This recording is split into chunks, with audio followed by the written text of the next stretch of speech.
ഇവിടെ കയറി അച്ഛൻ ഇവിടെ ഇരിപ്പുണ്ട്. അച്ഛനെ ചോദിച്ചുകൊണ്ട് ഒരു മൂത്ത മോളും ഉണ്ട്. ചോദിച്ചിട്ട് പറയണില്ല, ഒരു കൂസലും ഇല്ല. കൊച്ചൻ്റെ അച്ഛൻ ചോദിച്ച് പറയുന്നുണ്ട്, കൊച്ച് വണ്ടിയിൽ വെച്ച് കൊച്ചങ്ങോട്ട് പോയെന്ന് കണ്ടില്ല, അങ്ങനെ പറഞ്ഞവള്.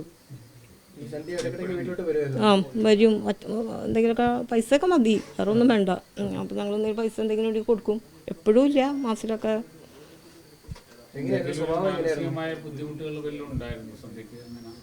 ഇല്ല, അങ്ങനെ ദേഷ്യം വരും.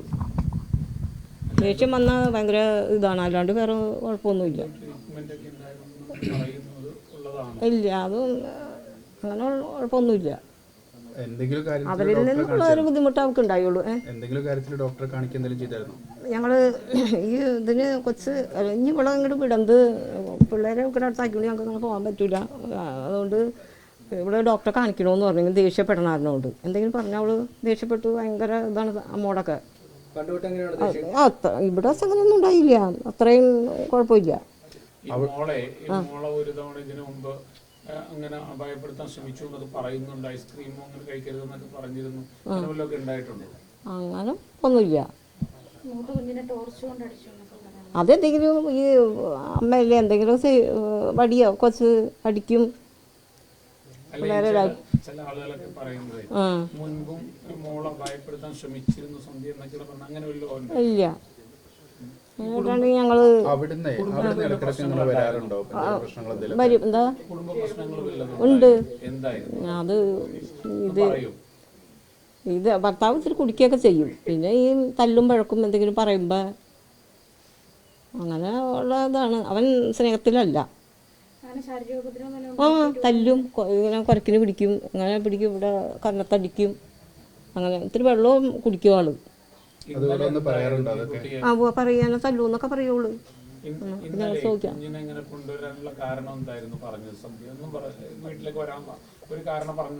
ഈ പണി ചെയ്ത് വെച്ചിട്ട് പിന്നെ അവള് മിണ്ടിയിട്ടില്ല. ഇവിടെ വന്ന് കയറി ഇവിടെ ഈ പെരയിൽ കയറി ഇങ്ങനെ ഇരുന്നിട്ട് പിന്നെ അവർ പോലീസിനെ അറിയിച്ച്. പോലീസുകാർ വന്നപ്പോഴാണ് എന്താണെന്ന് ചോദിച്ചപ്പോഴും അപ്പോഴും പറഞ്ഞില്ല. മുൾക്കുളത്ത് ഇവിടെയും കൊണ്ട് പോയി അവിടെ ചെന്നപ്പോൾ ഒരു ഓട്ടോറിക്ഷക്കാരൻ ഇവിടെ വന്ന് ഇറങ്ങിയ ഓട്ടോറിക്ഷക്കാരൻ പറഞ്ഞാണ് ഞങ്ങളറിയണത്. ഇവിടെ പറഞ്ഞില്ല.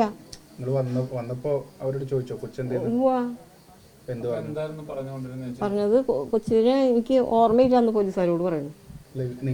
ഞങ്ങളോട് പറഞ്ഞു ബസ്സിൽ ഞാൻ ഇറങ്ങിയപ്പോൾ പിന്നെ കൊച്ചിനെ കണ്ടില്ലാന്ന്. കൊച്ചുങ്ങൾ അവരോടാണ് കൂടുതൽ ഇഷ്ടം. അപ്പം മക്കളോടും ഇത്തിരി സ്നേഹക്കുറവ് ഉണ്ടാക്ക്. മൂത്ത മോനൊക്കെ ഈ മൂത്ത കൊച്ചിറക്കാൻ അവരോട് ഇവളെന്തെങ്കിലും പറഞ്ഞു പോയിട്ടുണ്ടെങ്കിൽ അപ്പം അവിടെ ചെന്ന് പറയും. എന്നോട് നാളെ ചെന്നപ്പോൾ പറഞ്ഞു, ഒരു കാര്യം പറയാൻ നിർത്തിയില്ല, അവിടെ ചെന്ന് പറഞ്ഞു കൊടുക്കും അമ്മോട്. അവരാണ് ഇങ്ങനെ ഇതെന്താണ് ഇങ്ങനെയെന്ന് പറഞ്ഞിട്ട് ഇങ്ങനെ ഒരാളെ ഇങ്ങനെ ഒരു സ്വാതന്ത്ര്യം കൊടുക്കാണ്ട്. അമ്മയുണ്ട്, അവിടുത്തെ അമ്മ. ഞങ്ങളോടൊക്കെ നല്ല കുഴപ്പമൊന്നുമില്ല. ഇവള് പറയണേ ഇവളോട് പോരെടുക്കുമെന്നാണ് പറയണത്. ഞാൻ എന്താ ജോലി ചെയ്യണോ ഉറങ്ങണ്ടോ നോക്കും. ഒരു ദിവസം പിച്ചാങ്കത്തിയാ ഏതാണ്ട് കൊണ്ട് ചെന്നിട്ട് ഇവള് 2 മണിയൊക്കെ ആകുമ്പോൾ ഒന്നും ഇച്ചിരി കിടക്കൂല. അപ്പം ജനലുമിട്ട് കൊട്ടി. അമ്മ വടിക്ക് അടിച്ചെന്ന് ജനലുമിട്ട്. അപ്പം ഇത് ഇറങ്ങി വന്നെന്ന് പറയുന്നുണ്ട്. ഇറങ്ങി വന്നപ്പോൾ ഒരാൾ പോയി. ഞാൻ ഇറങ്ങി ദേഷ്യത്തോടുകൂടി ഇറങ്ങി വന്നെന്നൊക്കെ. എനിക്ക് വല്ലവരും ഇത്തിരി നേരം വിശ്രമിക്കണ്ടായിരുന്നു ഒക്കെ ചോദിക്കും. അങ്ങനെ കിടക്കാനൊന്നും പാടില്ല. ഈ പ്രശ്നങ്ങളൊക്കെ ഉണ്ടാകുമ്പോൾ നമ്മൾ അവിടെ പോയി സംസാരിക്കുക, ഇടപെടുക, എന്തെങ്കിലുമൊക്കെ ചെയ്തിട്ടുണ്ടാവും? പോകാറുണ്ട്. അവർ വിളിപ്പിക്കും. എപ്പോഴും പറയാം ഇങ്ങോട്ട് വന്നം അമ്മയും അസറും കൂടി ആരെയും വിളിച്ചിട്ട് പോവാന്ന് പറയണ ആദ്യം തുടക്കത്തിലൊക്കെ ഉണ്ടായിരുന്നു. അവർ ഞങ്ങളെ വിളിക്കും. വഴക്കം ഉള്ളൂ, ഉണ്ടായി നിന്നിട്ടുമുണ്ട്. പക്ഷെ കൊച്ചിനെ ഈ അക്രമം ചെയ്യുന്ന ഞങ്ങൾക്ക് അറിയാൻ പാടില്ല. വരും, വരാറുണ്ട്. ഞാൻ ചിലപ്പോൾ ഇവിടെ വരുമ്പോൾ എല്ലാവരും പറയും അങ്ങനെ ഒറ്റയ്ക്ക് ഇവിടെ കൊണ്ടുവന്നാക്കണമെന്ന് പറയും. അപ്പോൾ ഞാൻ കൊണ്ടുവന്നാക്കി വെച്ച് വരും. അച്ഛൻ വരൂല, ഞാൻ കൊണ്ടുവന്നാക്കാം. കുഞ്ഞുങ്ങളായിട്ട് വന്നത് സുഖമില്ലാണ്ട് ഇവിടെ വന്ന് മാർച്ച് മാസത്തിന് മുമ്പ് വന്നു പോയിട്ടുണ്ട്. പിന്നെ വരുമ്പോൾ കുറവായി. ഇവർ അറിയിച്ച് കഴിഞ്ഞപ്പോൾ അംഗനവാടിയിലൊക്കെ പോകണമല്ലോ. സന്ധ്യയുടെ ഭർത്താവ് ഇന്നിപ്പോ പറഞ്ഞേക്കുന്നത് ഈ കഴിഞ്ഞ ഇടയ്ക്ക് ഇവിടെ വന്ന് സന്ധ്യ കുറച്ച് പൈസ മേടിച്ചിട്ട് പോയിരുന്നു. ഭർത്താവിന് വേണ്ടി എന്ന് പറഞ്ഞ് മേടിച്ചിട്ട് പോയതാണ്. വീട്ടിലൊന്നും കൊടുത്തിട്ടില്ല. പൈസയൊക്കെ പലപ്പോഴായിട്ടൊക്കെ ഒന്ന് വാങ്ങിക്കാറുണ്ട്. അത് ഞങ്ങളുടെ വീട് ആലുവയിലായിരുന്നു. അപ്പോൾ അവിടെ സ്ഥലം വിറ്റപ്പോൾ ഇത്തിരി പൈസ അച്ഛൻ ബാങ്കിലിട്ട് കൊടുത്തു. 1 ലക്ഷം രൂപ ഉണ്ടായിരുന്നു. അപ്പം ഞാൻ പറഞ്ഞു അവരോട് പറയണ്ടേടി എന്ന് വെച്ചാൽ പറഞ്ഞു വേണ്ട അത് പറയണ്ട പറഞ്ഞിട്ട് എന്നോടൊക്കെ മേടിച്ചു കൊടുക്കുമെന്ന് പറഞ്ഞു. ഞങ്ങൾ ഇവിടെ പൈസ ഇങ്ങനെ അധികം മേടിക്കില്ലാന്ന് കരുതി. 10,000 വേണം, 5,000 വേണം, 5,000 കുറവില്ല. അപ്പോൾ മൂത്തമ്മൾ ഒരു 1,000-2,000 രൂപയൊക്കെ കൊടുത്താൽ പോരാമേന്ന് ചോദിച്ചു. അപ്പോൾ ഇവിടെ സൊസൈറ്റിയിൽ ഇട്ടായിരുന്നു. അപ്പോൾ ഞാൻ ചെന്ന് എടുത്തു കൊടുക്കും. അപ്പോൾ അവരെന്നോട് പറയും എന്താ ചേച്ചി ഇങ്ങനെ പൈസ കൊടുക്കണം, ചേച്ചിയുടെ ഇങ്ങനെ പൈസ കൊടുക്കാനുണ്ടാവുമോ എന്നൊക്കെ പറഞ്ഞിട്ട് ആ പൈസ മുഴുവനും തീർത്ത് കഴിഞ്ഞപ്പോൾ എൻ്റെ കൈമ കിടക്കണ വള ഒരു ദിവസം പറഞ്ഞു അമ്മ എനിക്ക് പൈസ കുറച്ച് വേണം, അമ്മയുടെ വള പണയം വെച്ച് പൈസ തരാൻ പറഞ്ഞു. അപ്പോൾ ഞാനത് അവിടെ ചെന്ന് അവരോട് പറഞ്ഞു ഇങ്ങനെ ഞങ്ങൾ 1,00,000 രൂപ ഇട്ട് കൊടുത്തിട്ടുണ്ട്. അപ്പോൾ പെരവണിയൊക്കെ ഇനി ചെയ്യാൻ കിടപ്പുണ്ടല്ലോ. അപ്പോൾ അമ്മയ്ക്ക് അമ്മയുടെ മോള് നന്നായി കാണണമെന്നില്ലേ, അപ്പോൾ എന്തെങ്കിലും പെരയമ്മ ചെയ്യാൻ കൊടുക്കാൻ വേണ്ടായില്ലെന്ന് വെച്ചപ്പോൾ പറഞ്ഞു പെര നമുക്ക് കിട്ടുമെന്ന് എന്താ ഉറപ്പ്, ഇവൻ അവരെല്ലാവരും കൂടിയാണ് പെര പണിതേക്കണമെന്ന് പറഞ്ഞു. അനിയന്മാരാണ് പൈസ അടച്ചേക്കണ ലോൺ. അപ്പോൾ ഇവിടെ അതൊന്നും ചെയ്യാൻ സമ്മതിച്ചില്ല. ഈ 1,00,000 രൂപയും തീർന്നു. ഈ പൈസക്ക് അവിടെ കൊണ്ടുകൊടുക്കുക എന്ത് ചെയ്യുന്നു?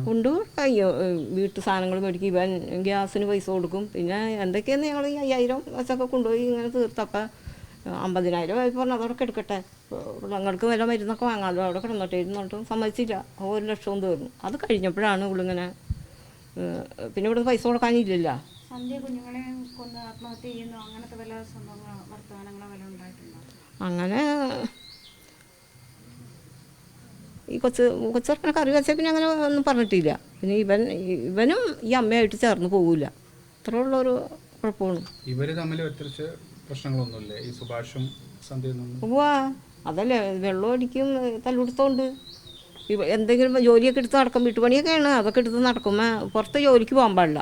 ഇവിടെ എന്തെങ്കിലും പണിക്ക് പോയി എന്തെങ്കിലുമൊക്കെ ഇഷ്ടമുള്ളതൊക്കെ വാങ്ങാമല്ലോ, അതിന് പോകാൻ പാടില്ല. പൈസ ഇവിടെ വീട്ടിൽ വന്നിട്ട് വാങ്ങിക്കാൻ വേണ്ടിയിട്ട് അവിടെ നിന്ന് പറഞ്ഞു വിടുന്നതാണോ? അവരറിയിച്ചിട്ടില്ല പൈസ. ഇവിടെ മേടിച്ച് 10,000 രൂപ കൊണ്ട് 2 ഫോൺ മേടിച്ച്. ഒരു ഫോൺ മേടിച്ചപ്പോൾ അതിലെന്തോ മെനക്കെട്ട കാര്യങ്ങളൊക്കെ കണ്ടതും പറഞ്ഞുകൊണ്ട് നമുക്ക് ആ ഫോൺ വേണ്ടെന്ന് പറഞ്ഞു. എന്നിട്ട് അത് സിനിമ കാണുന്ന ഫോണാണ് ഈ മേടിക്കണത്, 7,000 രൂപ ഇതൊക്കെ ആയിട്ട്. എന്നിട്ട് പിന്നെ അത് അവിടെ മാറ്റി വെച്ചു. പിന്നെ പൈസ ഉണ്ടല്ലോ എനിക്ക് വേറെ ഒരെണ്ണം മേടിച്ചോ എന്ന് പറഞ്ഞു. ഇതിങ്ങനെ ചെയ്യാൻ ഈ കൊച്ചിനെ കൊലപ്പെടുത്താൻ എന്താ കാരണം എന്നൊക്കെ അറിയാവോ?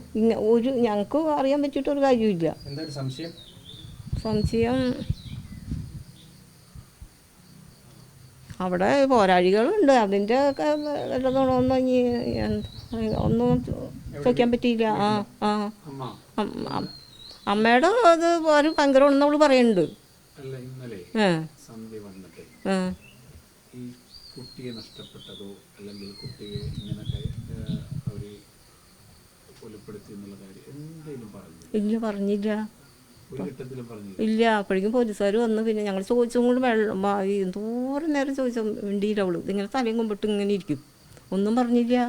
അപ്പോൾ കൊച്ച് പോയിട്ടുണ്ടെന്ന് ഞങ്ങൾക്കറിയാം, ബസ്സിൽ വല്ലവിടെയും. അപ്പം മോള് പറയാണ്, മൂത്ത മോള് പറഞ്ഞ് ഇവിടെ എവിടെയെങ്കിലും അതിനവിടെ നിർത്തിക്കൊണ്ട് ഇവിടെ ഇറങ്ങി പോന്നിട്ടുണ്ടെന്ന് പറഞ്ഞു. അപ്പം അങ്ങനെ വല്ല ബസ്സിലോ വല്ലവിടെ ഇങ്ങനത്തെ അക്രമം ചെയ്യുന്നുള്ളത് അറിയാൻ പാടില്ലല്ലോ, അവർക്കും അറിഞ്ഞൂടാ. ഇങ്ങനെ ചെയ്യണ്ടെങ്കിൽ അവർ ഒറ്റയ്ക്ക് കൊച്ചിനെ വിളിക്കാൻ വിടൂല അവളെ.